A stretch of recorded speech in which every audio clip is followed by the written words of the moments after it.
Police say they haven't made any arrests yet, and it's unclear if any of these incidents are connected. We're live here in Providence. Christina Vitale, NBC10 News. University officials say they should be able to loosen restrictions once they see a decrease in positive cases. Most students have complied with getting vaccinated, but if they haven't, they will be directed towards the health center to get screened before moving in. The key difference here is the size of the store. It's about half the size of a BJ's wholesale club, but the layout is the same. This is Sergeant Gino Caputo's patrol car. It's draped with black bunting and is parked right outside the department where he served for 27 years. Another court date is set for November 23rd to hear the findings. Nothing that would have made him think that something like this could happen on his street. Crews are still trying to battle this fire now. You really can't even see it now. There's so much smoke, but just about 5 minutes ago, that house just completely crumbled and folded into itself. It's getting really smoky out here. I don't think you guys can see much, and I'm going to turn my back to it so I don't smell it either, but we're going to monitor the conditions and I'll send it back to you guys in the studio. And then up here we have the red flashing lights that say street flooded, no left turn. When that is flashing, you definitely don't want to turn down this road. So let's take a look down the road here. Police blocked off this entire parking lot behind me in between these two apartment buildings. But check this out over here. You can actually see the bullet holes that went through this building. We are truly in the thick of it right now. Rain is definitely coming down. Wind gusts are crazy. Even water is whipping around from the pavement. Let's check out the water behind me here. Detectives canvassed this area searching for any kind of evidence they could find from last night's shooting. They picked up some shell casings, and what was left behind is this bullet hole through a vehicle and blood smeared on the streets. As you can hear, it's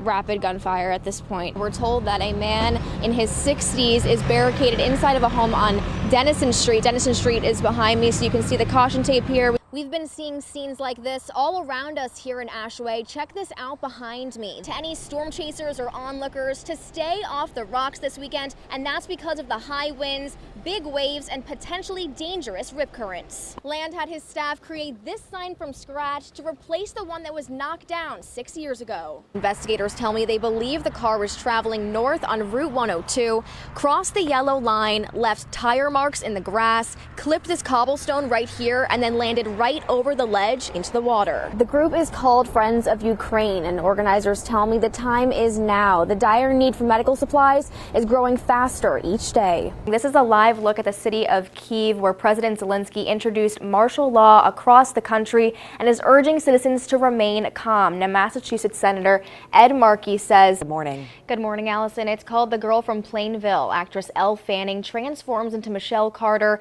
looking just like Carter, who in 2017 was found guilty of involuntary manslaughter. According to AAA, today's price in Rhode Island is 99 cents higher than it was just this time last year. The thermometer bar reads 11 degrees. We spoke with workers this morning outside who are braving the cold. What's really heartwarming to see are people's smiling faces as they cross the finish line, because masks aren't required when they're running, but organizers have set up a table here with masks and some goodies after runners finish the race. So here's how it works. A waiter or waitress will come by to take your order, and then Servy will stop by. You can either take the food off the tray or a server will drop it down for you. And enjoy. Aquapalooza is a very informal event, but officials tell me they take this very seriously, making sure people stay safe while still having fun. Take a look. I mean, this is beautiful. It's a winter wonderland, and you can just tell by this guardrail down here that snow is accumulating to that 1 to 3 inches that we've been talking about. Bring you some more live coverage as the day goes on. Live here in New Bedford, Christina Vitale, NBC10 News. Good morning. It's Saturday, March 19th. I'm Christina Vitale. Tammy is off. Thanks for waking up with us. Meet the new member of the Bristol County District Attorney's team. This is Chief, a 1-year-old black lab. You share your Netflix password with someone outside of your house. Well, if you do, it could soon cost you more. Close behind are its neighbors Denmark, Norway, Sweden, and Iceland. The U.S. is ranked at 16 under Canada. The measures used in the report are healthy life expectancy, GDP per capita, social support in troubling times, low corruption, and community generosity. Well, I know that I'm happy when it's nice outside, and that is how I felt yesterday. I don't know about today. Outdoor dining in Boston's North End will return May 1st. This will be the third consecutive year. It initially started at the beginning of the pandemic, but gained popularity and added business for local restaurants. Critics are upset about a $7,500 fee that businesses must pay. In addition to that, they must also apply for an outdoor permit. In health check, since the start of the pandemic, alcohol-related deaths have significantly increased in the U.S. Researchers found that deaths involving alcohol went up more than 25% in the first year of the pandemic. Reporters cite economic and medical benefits to making daylight saving time permanent, but some sleep doctors disagree with the change and say the Senate is wrong. This is my second one ever, so I'm really excited to try this one because I hear these are huge in Rhode Island. Oh yeah, everyone's got to get their Zapolas today. I have the Irish cream one. I'm all excited to try it. It's kind of different. You have the normal. And then there's a chocolate one, right? Yep. Yummy, yummy. It's almost kind of an out-of-body experience, and I definitely was emotional. Media Relations Director for the men's basketball program at URI, Shane Donaldson, has dealt with the effects of cerebral palsy since childhood. I'm aware of the disability that I deal with on a daily basis, but I've never been made to feel like I was less than or incapable. Donaldson travels with the URI basketball team to every game, and just this year started filling in on the radio broadcast. But at last night's game against Virginia Commonwealth University at the Siegel Center in Richmond, he came across a huge obstacle. In order to get to the radio setup, you have to climb a waist-high stepladder over a gated area that was fenced closed and then step down onto a platform. Donaldson tweeted this photo at the game, saying, quote, "Not ideal for anyone, certainly not for someone with cerebral palsy. Stone Freeman will have the solo call tonight. To the listeners, I'm sorry." And when I explained my situation, they said, yeah, that's not really ideal. Well, that seems like common sense. Donaldson tells me at that point it was too late to announce the game, but he also didn't want this issue to be swept under the rug.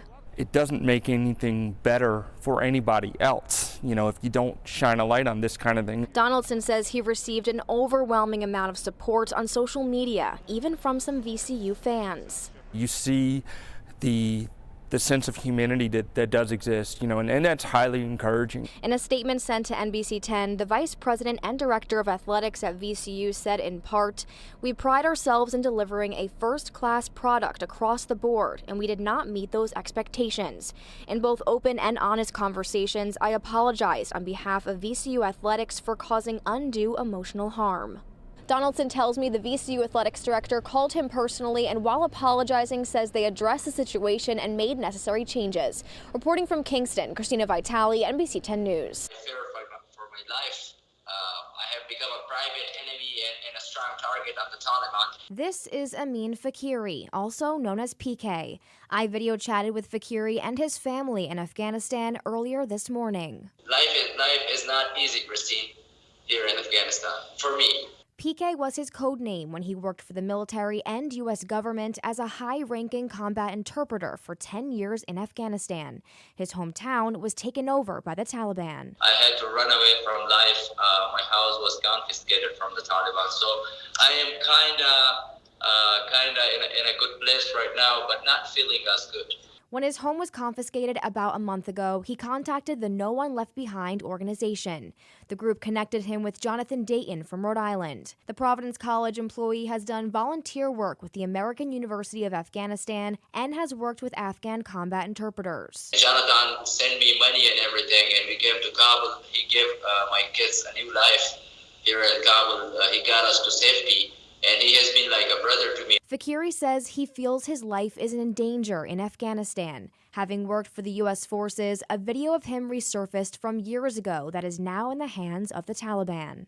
And I'm telling the U.S. soldiers, my counterpart, to kill the Taliban. Fakiri says the Taliban has threatened him and his family. They're going to start taking people out of their houses, government people like me, and they're going to start harming them. Fakiri says he was in the crowd of people who flocked to the airport to try and escape. Fakiri is on his last steps to obtain a visa, but is still on a waiting list to evacuate behind thousands of others. Kabul has turned into, excuse my language, a zombie city and a chaos city. Hey Barbara, the biggest takeaway I got from people that I spoke to is that they want to be able to keep their allegiance and pride with their respective hometowns and schools. And under this proposal, that's already part of the plan. I think I'm for it. I don't think it's a good idea. Leaders in the city of Newport and the town of Middletown are exploring the possibility of merging the school districts. This process is guided by the State Department of Education. The combination could allow both communities to receive a higher reimbursement, up to 80% for new school construction. The merger could also provide potential long-term savings for taxpayers. Does that change your mind at all? No. If there are tax savings, to me that seems like a no-brainer. There would also be a new joint school committee and expanded class offerings. But this isn't the first time linking the two communities was talked about. When you go to a game in Newport, you can really see people rallying for their team, which also has a lot to do with their town. So I think there might be a little bit of that on both sides as far as a reluctance to put the schools together. But this new proposal would allow for each community to keep the same traditions and maintain school mascots, essentially continuing any rivalries. Although some people are still concerned about that sticking. The bigger the schools, the bigger the problems. So that you're better off keeping it manageable. Plus you can't get enough teachers nowadays or paraprofessionals. So it's better to keep it separate. City officials tell me this is still the very early stages of the proposal. The green light from both councils and voting from the community would get the final approval. I think whatever's best for the kids is the right thing to do. Newport City officials say they're hoping to provide more information about the possible merge by the end of the school year. We're live here in Newport. Christina Vitale, NBC 10 News. The owner told police he had no intention of ever coming back for his 10-year-old Jack Russell. He said it was too old and he didn't want to take care of it or clean up after it anymore. And that broke my heart because that dog has only known that family its entire life.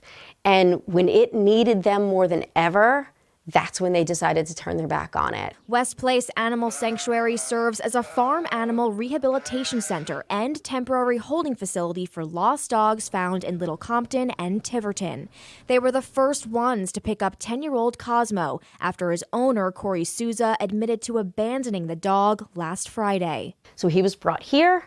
We put the word out on social media. It was seen by 16,000 people. It was shared over 500 times. Cosmo spent a little over 24 hours in this kennel cage right here before being picked up by the owner of the dog's father. He had been really nervous and really scared with us, but he lit up and was a totally different dog as soon as he saw the family member.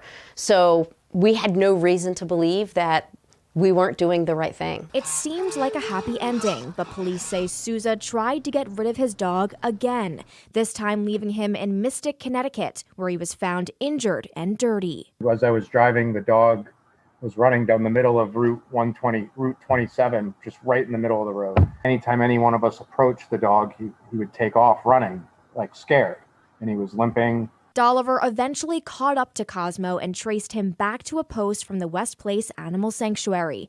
They helped put him up for adoption with an organization called Jack's Galore. I think with all of the publicity surrounding what happened to Cosmo, I know he'll find a good home.